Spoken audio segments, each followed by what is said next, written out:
The Mecole Hardman era is over with the Jets. What went wrong? We'll talk about it today on Locked On Jets. You are Locked On Jets, your daily New York Jets podcast.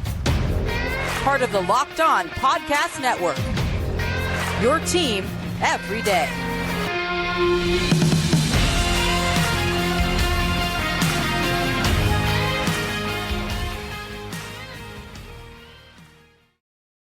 Welcome. This is the Locked On Jets podcast, part of the Locked On Podcast Network, your team every day. It's Wednesday, October 18th, 2023, and I'm your host, John B. from GangGreenNation.com. Thanking you so much for making the show your first listen or first watch every day.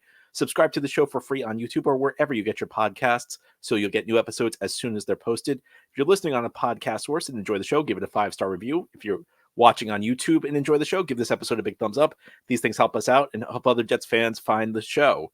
Today, we have our weekly mailbag full of listener questions. Thanks to everybody who sent in questions. And we begin with one about the Mecole Hardman trade. And in case you missed it, the Jets and Kansas City Chiefs worked out a trade on Wednesday. The Jets send Mecole Hardman and a 2025 7th-round pick to Kansas City. And in return, they get a 2025 6th-round pick. So the Jets essentially move up one round in the late in the 2025 draft. And Kansas City gets Mecole Hardman back. Of course, that's where the Jets signed him from in free agency. The question goes, John, Mecole Hardman was a bad signing. Do you think it would have worked if Aaron Rodgers had been the quarterback? Was it a situation where Joe Douglas wanted him and the coaches did not? Was it a situation where the coaches said yes and then were unable to use him?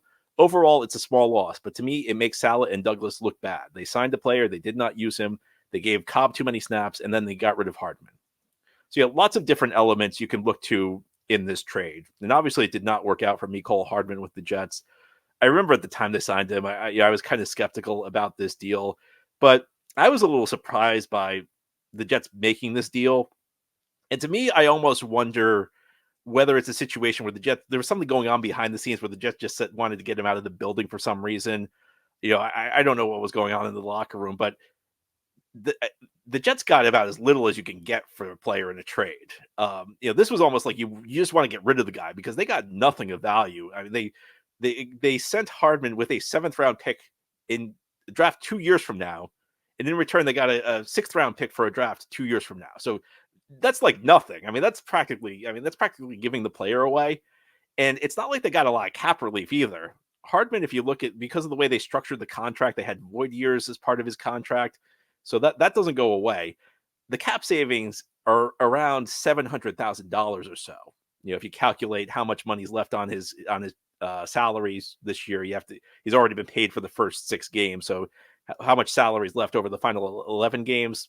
It only save about $700,000, which is a small fraction of the salary cap, less than 1% of the salary cap, well less than 1% of the salary cap. So the fact they just were willing to give him away when, even if he's not a great player, has a track record of being a decent depth receiver, that to me makes me wonder whether there was just something going on where the Jets just said, we got to get this guy out of our building. Because I don't think it makes a lot of sense from a football standpoint. I've never been a big Hardman guy. I was not a huge fan of this signing when the Jets made it.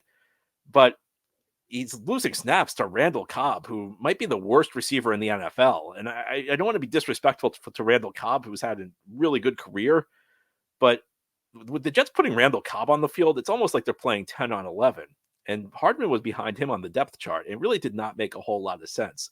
A comparable scenario might be a year ago where the Jets signed a pass rusher, Jacob Martin, from the Houston Texans, but he was beaten out by Bryce Huff. Essentially, I think the Jets weren't expecting Huff to be as good as he was a year ago. It's one thing, a young player surprises you. He steals a role from a guy you signed, and the Jets sent Martin out, and they saved some money. They saved more money than they're saving with Hardman. That's one thing. But he's losing snaps to Randall Cobb, who's just not a good player, who, frankly, he probably should have been playing over. But even if you don't think he should have been playing over Randall Cobb, I mean, again, he's a good backup. He may not be a great starting receiver. He may not have lived up to the expectations a 2nd-round pick normally has. But he's produced at least to a moderate degree during his career. So it's tough to say exactly what's going on. To my educated guess, and this is just a guess, it did feel to me like there was a bit of a disconnect between the front office and the coaching staff. If you follow Joe Douglas's history in free agency, he's definitely got a couple types. He likes to bet on draft pedigree. So he likes to bet on guys who were picked, early rounds, first, second round, who maybe haven't quite lived up to their draft status, but he thinks they can turn around in a Jets uniform. Examples of this, one that worked out, I think for the most part, was Sheldon Rankins. One that did not work out was Jared Davis, the linebacker they signed back in 2021. Corey Davis is one that, I guess was somewhere in between the two of them. Joe Douglas likes to bet on draft pedigree. And on the same note, he likes to bet on guys with big athletic tools, either, really fast in their combine testing, or, big, strong, over, big size for their positions. Hardman obviously fits the speed portion of that ratio, but it never felt like the coaching staff ever had much interest in using him. And Nathaniel Hackett wanted to use his Packers guys, and Cobb is like the best example of that. So I feel like maybe there was a bit of a disconnect between the coaching staff and the front office on this one. Again, that's just a guess. I don't know that for a fact, but there's a lot that's unanswered about this. And I don't want to make Mecole Hardman out to be better than he is, because again, he posted very pedestrian production through his career in Kansas City, and that's in Kansas City with Andy Reid and Patrick Mahomes throwing him the football. Now, would he have been better with Aaron Rodgers as a quarterback? Well, he hasn't been on the field. So, I mean, it's difficult to say that. And I mean, if Rodgers was the quarterback, do you think Randall Cobb's getting less snaps? Randall Cobb's here because the Jets have Aaron Rodgers. That's the only reason Randall Cobb's still in the NFL right now. I'm not convinced Cobb has another team he's signing with. I'm not sure there's another team interested in Randall Cobb this year, other than the team Aaron Rodgers is playing with. So I don't think Rodgers would have really made that much of a difference, because he couldn't get playing time even with Zach Wilson in the lineup. And you're not going to take Alan Lazard off the field. That's, again, another one of Rodgers' guys. You're not going to take Garrett Wilson off the field. Garrett Wilson's too good to lose snaps to Mecole Hardman. So I just don't see where the snaps were going to come. So that suggests to me, again, maybe Douglas really wanted him because he really does fit the Joe Douglas free agent mold, but maybe the coaching staff didn't want him. It's an odd situation. I agree with you. It's not a great look for I don't want to make more out of it than it is. I mean, it's a guy the Jets, not like the Jets paid a ton of money for him. Now, I think part of this is, if we're talking about young players who beat him out, Xavier Gipson did beat him out for the return role. I think that the Jets did bring Hardman in to, handle the returns. I don't think you'd pay a guy the amount the Jets are paying Hardman, though, just to handle returns. I think there was, the amount of money Hardman was making, which is over $4 million, suggests that he was going to play some role in the offense. But the Jets just never really found a way to use him. Maybe Joe Douglas envisioned him in like the Berrios role or something like that. Really difficult to say. But ultimately, this was obviously not a very good signing. And we don't really know what was happening behind the scenes, but just very odd all around the way it was handled by the Jets. And for the fact that, this offense has really struggled for long stretches in the first 6 weeks. The fact they couldn't even try and utilize his speed, get him some touches in space, it just, I don't really understand it. And I certainly don't understand why he was losing snaps to Randall Cobb. And I'm going to go on about Randall Cobb because Randall Cobb should not be on this team right now, as far as I'm concerned. But that's another story. Ahead here on the Locked On Jets podcast, we're going to turn our attention to the Jets rookie class. It's been an interesting year for the class of 2023, and we'll discuss it in a little bit more detail. Who's performing well, who's not performing so well. Did the Jets make some mistakes? Well, I'll give you some thoughts on that continuing this Wednesday mailbag edition of Locked On Jets. This episode of Locked On Jets is brought to you by eBay Motors. Our partners at eBay Motors have teamed up with Locked On Fantasy Football host Vinny Iyer to bring you some of the best fantasy picks each week all season long. Whether you're prepping for a daily draft or scouting the waiver wire, every week we're going to provide you with players who are guaranteed to fit on your roster. So let's see who Vinny has picked out for us on this week's eBay's Guaranteed Fit Fantasy Picks of the Week. Christian Watson is back fully healthy for the Packers and set to keep making a huge second-year wide receiver impact for Jordan Love as a big play and a red zone threat. Watson, before the Week 6 bye, saw 7 targets against the Raiders, catching 3 for 91 yards. He should be more locked into producing with a good chance to score in a fine matchup against the Broncos back on the road in the AFC West in Week 7. Green Bay can exploit a struggling secondary well with Watson's combination of size and speed.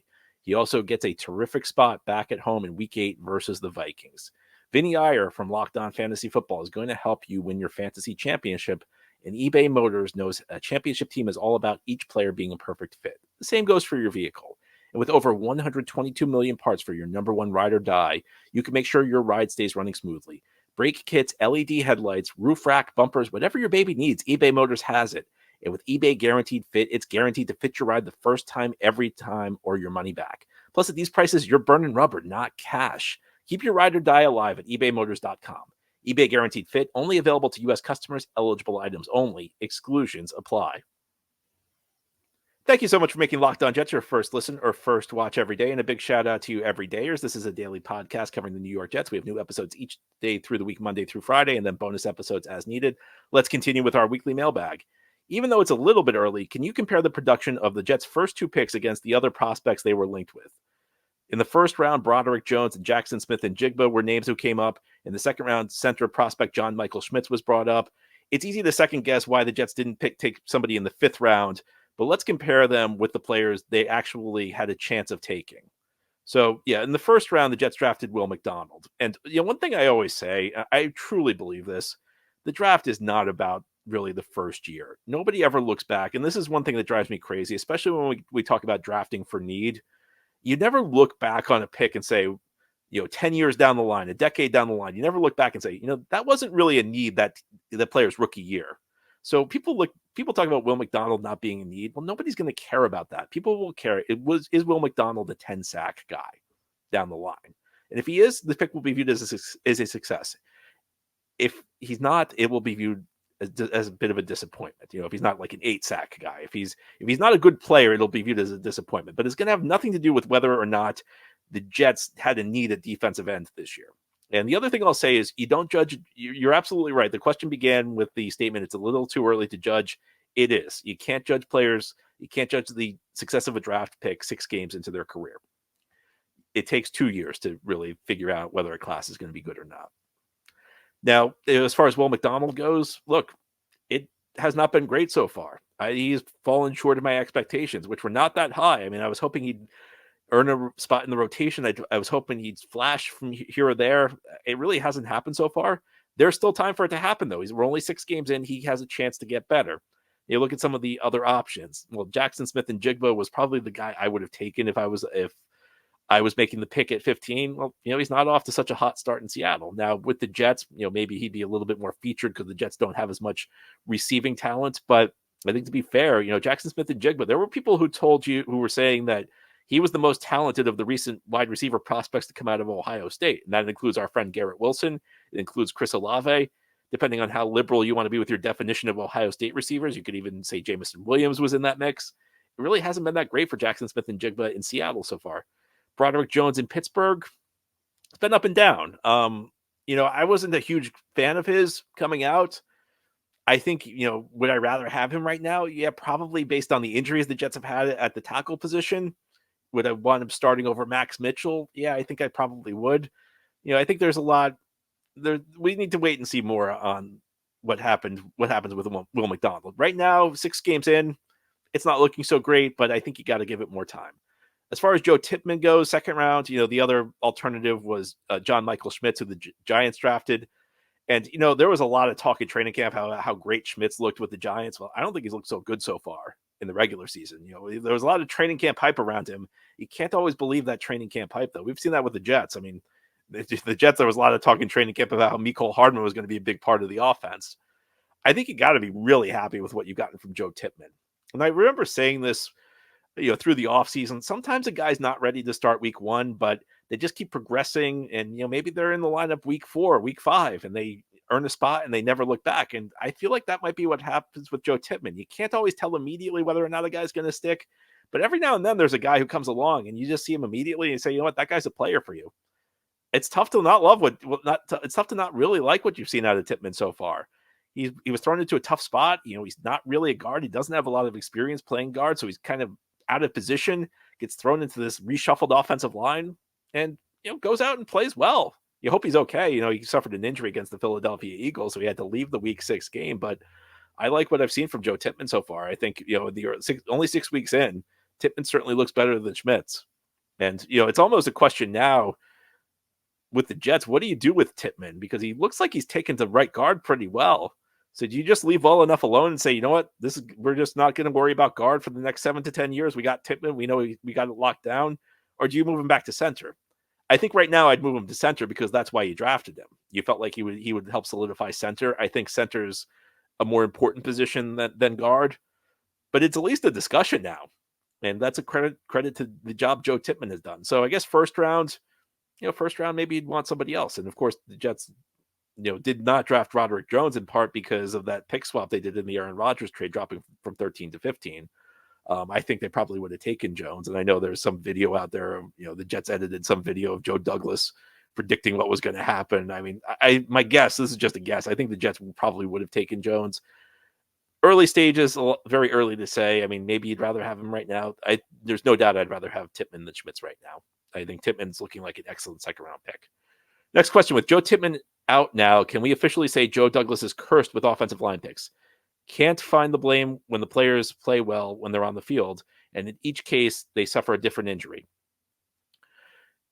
No, Joe Douglas is not cursed. Curses don't exist. And look, let's not make more out of the Joe Tippmann injury until we find out what's going on with him. I'm not ready to panic on Joe Tippmann. Let's find out what the injury is.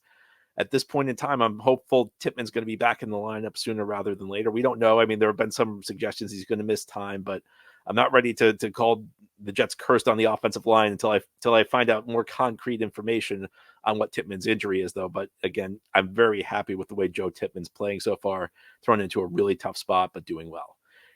The Jets do need to figure out how to navigate life with their current offensive line, though. And as we continue this Wednesday mailbag edition of Locked On Jets, we're going to talk about what can they do. Are there any players out there who can help fix their problems? That's ahead here on this Wednesday edition of Locked On Jets. This show is sponsored by BetterHelp. Do you ever feel like your brain is getting in its own way? Like you know what you should do, what's good for you, but you just can't do it?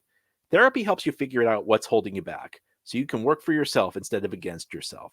Therapy is helpful for learning positive coping skills and how to set boundaries. It empowers you to be the best version of yourself, and it isn't just for those who have experienced major trauma. If you're thinking of starting therapy, give BetterHelp a try. It's entirely online, designed to be convenient, flexible, and suited to your schedule. Just fill out a brief questionnaire to get matched with a licensed therapist and switch therapists anytime for no additional charge. Make your brain your friend with BetterHelp. Visit betterhelp.com/lockedon today to get 10% off your first month. That's BetterHelp, HELP.com/lockedon. This is the Locked On Jets podcast here on this Wednesday. We're doing our weekly mailbag show. Our next question, with injuries mounting on the offensive line, are there any players on other teams' practice squads that you suggest Joe Douglas should sign? I don't think this issue is going to be fixed by another team's practice squad. I mean, just think about the phrase practice squad. These are guys who are not good enough to be on a 53-man roster across the league. Are they going to step in and help the Jets out? I mean, maybe you can find a depth player off somebody's practice squad, but the offensive line is not exactly a spot where there's talent overflowing in this league right now. So it's tough to find players. I think anybody good who is going to be on a roster right now. I mean, I'm not sure that there are many practice squad players who are better than what the Jets have right now. I know there's talk about, should the Jets sign Lael Collins, the former Cowboys offensive lineman, but he's coming off a pretty serious injury and his recent play has not been very good. I think people kind of gravitate to him just because he's a familiar name. Sometimes name recognition makes you think a guy's better than he really is. I think, first of all, you just hope guys get healthy. I think, you hope Tippmann's not too banged up. You hope Tippmann can return in short order. But short of that, I think the Jets got to go with the guys they have. These are guys who have been in the system. And as much as anything, talent matters on the offensive line, but so does chemistry, so does continuity. And if you get 5 guys who are playing together week in and week out, the offensive line should improve over time, at least to a certain extent, even if it's not great. Even if you're going with backup players, if you get 5 guys who are used to playing with each other, that can make a difference. And that can help stabilize things at least to a degree, because then you at least understand how to pick up stunts. You can figure out how to pass guys off. There's a certain unspoken chemistry to offensive line play that can really make a big difference. So I think you have to look internally. You just have to hope that you've done a good job. I do think Wes Schweitzer is a decent backup, and he was the guy playing in place of Tippmann this past Sunday when the Jets suffered that injury at right guard. And I think, if you need to get it through a short stretch, maybe Wes Schweitzer can help you out there. And maybe, playing next to Max Mitchell, the two of them can at least get a little bit better. But look, the Jets, the biggest thing for the Jets is they can't suffer any more injuries on this offensive line. You just have to hope everybody stays healthy. That, as much as anything, is going to be what makes the difference. I don't think that there are going to be many options out there for this team to improve through external means. And our last question, It's about the trade deadline. The defense is legit. Special teams looks great. Breece Hall and Garrett Wilson are playmakers with talents. Besides the obvious needs of offensive line and quarterback, is there a position you would like to upgrade via trade? I think it's wide receiver. Garrett Wilson's excellent. I don't really like what the Jets have behind him. In fact, with Elijah Vera Tucker out, I actually think the offense is not that great. I think there's a tremendous amount of talent on the defense. There's so much talent on this defense, they might be able to carry them. And I'll say this. Jets have two really good offensive skill players, Garrett Wilson and Breece Hall. That's two more than they've had for the most of the time I've been doing this podcast. I mean, there are long stretches during this podcast where Jets have not really had much in the way of offensive playmakers. I mean, there were a couple of years where Robbie Anderson was their number one receiver. I mean, I was trying to talk myself into Chris Herndon being a go-to guy, a guy who's not even a functional player in this league.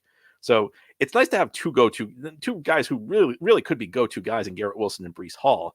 The problem behind them is I don't think there's a lot that's very good. In fact, I think with Elijah Vera Tucker out, you could almost make the argument that the Jets only have two guys who are above average for their role.